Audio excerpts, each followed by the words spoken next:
ils veulent faire une révolution, et je pense qu'une révolution peut être, si elle est bien faite, ça peut être quelque chose de tout à fait positif. Maintenant, la question, c'est comment il va faire ça. Est-ce qu'il vient ici pour détruire la Rabbanou Harashit, et là, ça sera une catastrophe.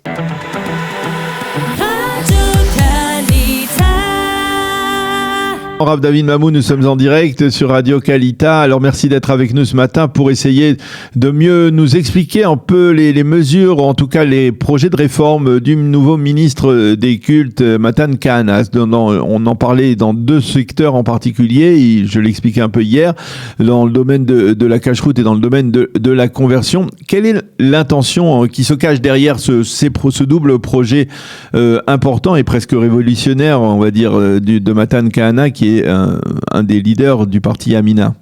Boker Tov d'abord. Et effectivement, d'abord, il faut comprendre une chose. Il y a des problèmes dans le peuple. Et plusieurs personnes ressentent qu'il y a le service qui doit être donné par une centralité qui s'appelle la Rabbanou Harashit, le grand rabbinat d'Israël, n'est pas toujours fait comme il faut. Donc, il y a eu pas mal d'associations à travers les années. Et on ne parle pas de 1 an, 2 ans, on parle d'une trentaine d'années qui ont essayé de donner des solutions. Et il y a toujours eu un combat entre la Rabbanou Harashit qui, au lieu de se présenter comme modérateur, a essayé d'avoir une sorte de...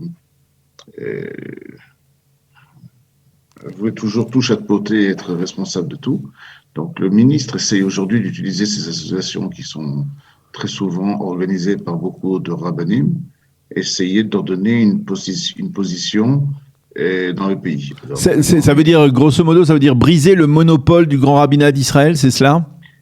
Oui, mais la question, c'est quel est le rôle du grand rabbinat d'Israël? C'est-à-dire, lorsque le Rav Kook avait créé le rabbinat, quel est le but? Est-ce qu'on est là pour recréer? C'était ma grande question quand j'ai commencé en 94 de créer tout d'un coup un système de Beth Din national de conversion. Avant notre arrivée jusqu'en 94, il y avait des dizaines de Beth Din en Israël, de tribunaux rabbiniques. Ah, ça existait déjà? Oui, ça existait, mais chacun faisait ce qu'il voulait. Un peu comme à l'époque avant l'époque des Shoftim, dans le Tanakh, ils sont rentrés en Eretz Israël. La période la plus noire de l'époque, c'était qui finit le livre des juges, à Kol Yashar Be'enav, que chacun faisant en fonction de ce qu'il pensait. Donc en fait, on n'est pas venu en Eretz Israël pour créer un pays juif, on est venu ici recréer une communauté juive. Alors en France, ça ne dérange pas, vous avez aujourd'hui un balagan terrible. Vous avez le Beth Din à Paris, vous avez le Beth Din de Lyon avec le Rav Teboul, vous avez le Beth Din de Marseille avec le Rav Ochana, et ces trois Beth Din-là n'ont aucun rapport les uns avec les autres, et chacun fait en fonction de ce que le Rav pense. Donc, on a créé, en France, nous avons des communautés juives. À travers le monde, nous avons des communautés juives. On n'est pas venu en Eretz Israël pour créer en Eretz Israël le même principe. L'idée qui est derrière la Rabbanou Harashit, c'est de créer une Malchut Israël, de créer en fait un pays. Oui, mais prenons l'exemple des conversions. Apparemment, d'après ce que dit Matan Kahana, il serait souhaitable de revenir à une proposition qui avait été faite il n'y a pas si longtemps que cela, je pense environ 1 an, par l'ancien... Il y a 2 ans, le Rav Nissim. 2 ans, le Moshe Nissim, le fils du Rav Yitzhak Nissim, qui était ministre lui-même des Finances et de la Justice, qui avait proposé justement de confier le dossier des conversions aux rabbins des villes.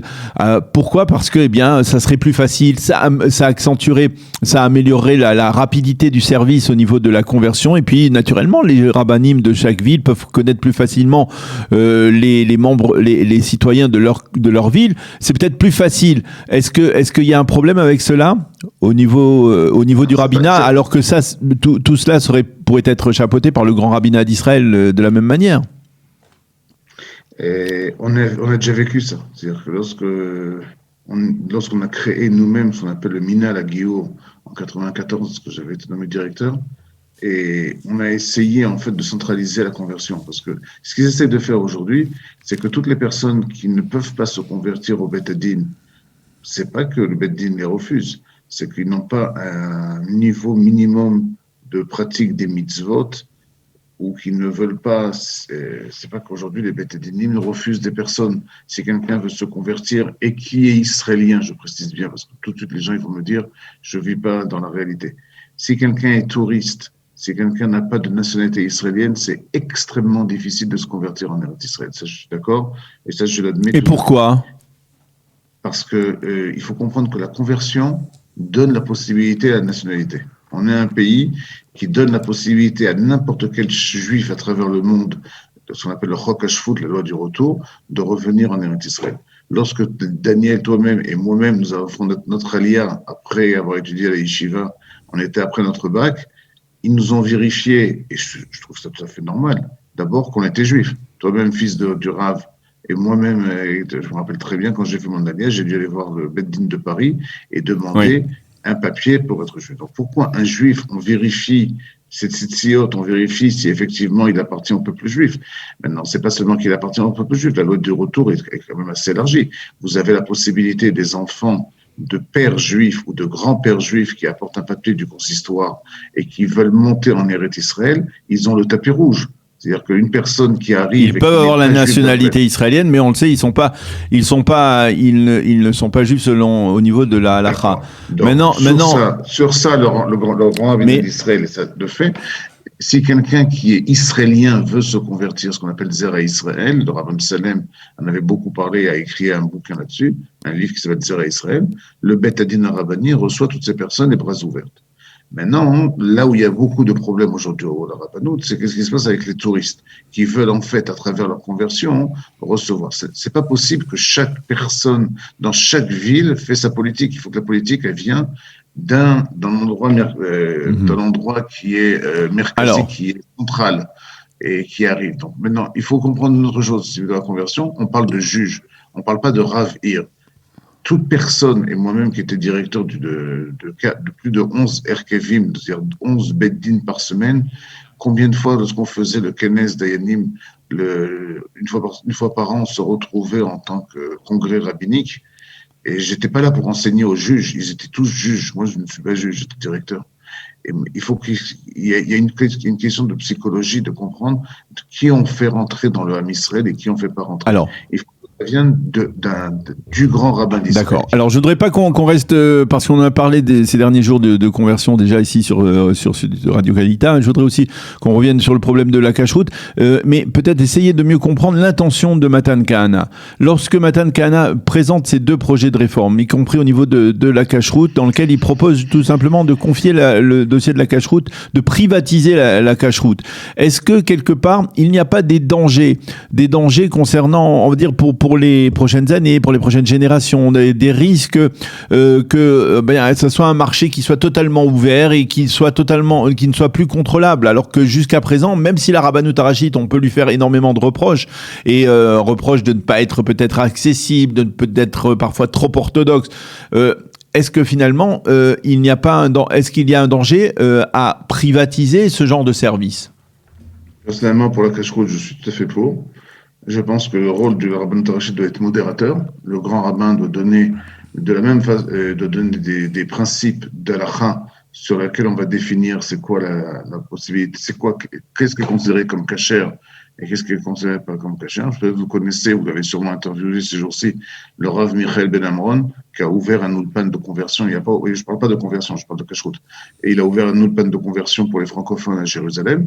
Alors le Rav Ben Amron avait écrit un livre pédagogique pour enseignement aux enfants dans les écoles juives, dans les lycées, où il a fait une des propositions qui avait été faite avant le ministre actuellement, de faire comme aujourd'hui, quand vous allez à l'hôtel, vous avez la possibilité de recevoir 1 étoile, 2 étoiles, 3 étoiles, 5 étoiles, et toute personne sait très très bien ce que ça veut dire. Si vous allez prendre maintenant pour vos vacances un hôtel 5 étoiles, vous savez que vous allez recevoir tel et tel et tel service. Il voulait faire des Magen David par rapport à la cacheroute. Que la cacheroute soit dirigée et les principes viennent du grand rabbinat d'Israël. Maintenant, sur place, dans chaque ville, là, on n'est pas en train de définir l'avenir du peuple juif par rapport à savoir qui va être juif demain, qui va rentrer, parce que sinon on va commencer à créer ce qu'on appelle Sefer Yochassim, que chacun va se définir par rapport à son propre rav, et on n'a plus un État juif, on a maintenant des communautés juives. Par rapport à la cacheroute, à mes yeux, ça ne me dérange pas que dans chaque ville qu'on arrive, on sait qu'on a un principe de base de la Rabbanout Harashit, quelle est la définition du mot kasher, et après, chacun, en fonction de sa façon de voir le judaïsme, est-ce que je veux manger, ça existe de toute façon aujourd'hui, est-ce que je veux manger badatz, est-ce que je veux manger méhadrin, mina méhadrin, ou je veux manger kasher. Quelqu'un qui mange kasher, il mange kasher d'après le Shulchan Aruch. Toute personne n'est pas obligée de prendre sur soi toutes les chumrot, tous les comment dire en français, toutes les chumrot. Oui, comment on dit en français, c'est-à-dire que je veux atteindre un niveau supérieur de kashrut. Les paliers Des paliers. Chaque personne, il faut qu'il reçoive. Et alors, on arrive dans un hôtel, on voit, il y a un hôtel ici, 3 étoiles, qui a un niveau de kashrut de 5 Magen David. Ok. Il y a ici. Alors je voudrais savoir, Rav David Amou, d'abord vous en tant qu'observateur avisé de ce qui se passe et au Grand Rabbinat et un peu aussi de ce point de vue-là, les relations entre le Grand Rabbinat et la politique. Est-ce que vous pensez que ces réformes ont une chance d'être validées par la Knesset, parce qu'il faut qu'elles soient validées par la Knesset? Est-ce qu'elles ont une chance d'être validées par la Knesset et ensuite d'être mises en application? La Knesset, je pense que oui, assez facilement, puisqu'ils ont la majorité. Ils veulent faire une révolution, et je pense qu'une révolution peut être, si elle est bien faite, ça peut être quelque chose de tout à fait positif, bien qu'aujourd'hui les gens crient Gewalt et au secours, parce qu'effectivement, on avait un dinosaure qui s'appelle la Rabbanut Rashit, et qui était extrêmement lente à bouger. Et je pense qu'on a déjà vécu, moi-même j'ai déjà vécu, quand j'étais à l'époque que Meretz, où le Yossi Beiling était le Misrad Adatot, bien que il n'était pas du tout dans le monde, au contraire, il était dans un monde tout à fait séculaire. À mes yeux, c'était une des périodes les plus belles du ministre d'Adatot, du ministre des cultes. Parce qu'on n'avait pas face à nous un ministre qui se prenait pour un grand rabbin, on avait un ministre qui était là pour diriger un ministère. Je pense que ces révolutions sont tout à fait positives.